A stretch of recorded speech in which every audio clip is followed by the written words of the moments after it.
గురుగారు ఈరోజు వైశాఖ శుద్ధ తదియ ఈ రోజునే అక్షయ తృతీయగా వ్యవహరిస్తారు. అక్షయ తృతీయ యొక్క ప్రత్యేకత ఏమిటో తెలియజేస్తారా? భారతీయ జీవన విధానంలోని పర్వదినాలకు, దేవతా ఆరాధనా క్రమానికి, పూజలకు అంతటికీ కూడా ఖగోళంలో ఉన్న గ్రహగతుల యొక్క స్థితి అత్యంత ప్రాధాన్యతను సమకూర్చుకుంటుంది.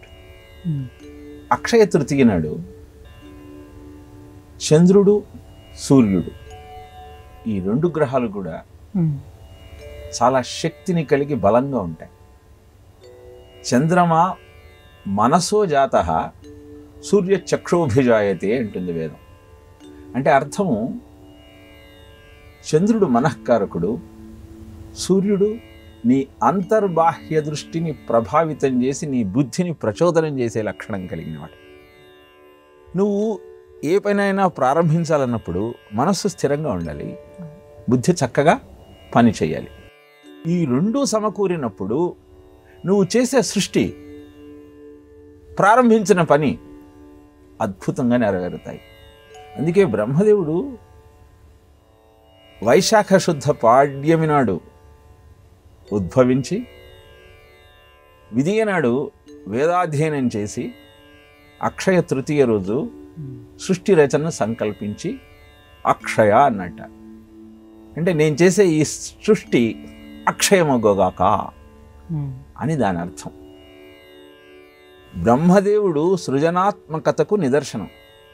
అలానే నువ్వు ఏ పని ప్రారంభించాలన్నా, విద్యాభ్యాసం ప్రారంభిద్దాం అనుకుంటున్నావు, కొత్త సంస్థను ప్రారంభిద్దాం అనుకుంటున్నావు, కొత్త కార్యక్రమానికి శ్రీకారం చుడదాం అనుకుంటున్నావు, ఇవన్నీ కూడా అక్షయ తృతీయ నాడు చేస్తే యత్ దత్తం హుతం జప్తం అక్షయ ఫలముచ్యుతే అని అక్షయ తృతీయ గురించి చెప్తారు.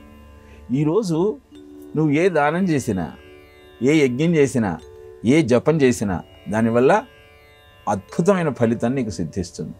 అందుకే వ్యాసుడు భారత రచనను ప్రారంభించిన ముహూర్తం ఈరోజు.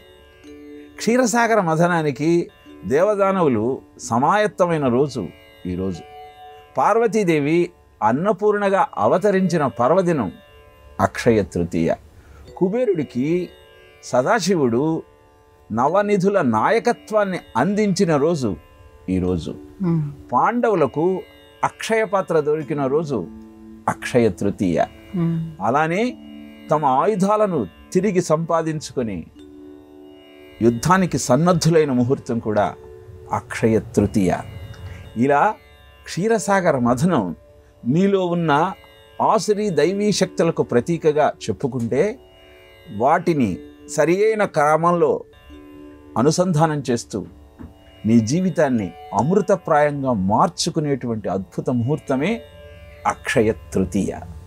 ఈ విషయాన్ని గమనించే పెద్దలు ఏం చెప్పారు అంటే, అక్షయ తృతీయ నాడు ఏ కార్యక్రమాన్నైనా ప్రారంభించండి, అది విజయవంతమైన ఫలితాలను మీకు అందజేస్తుంది. అందుకే అక్షయ తృతీయకు అంత ప్రాముఖ్యత.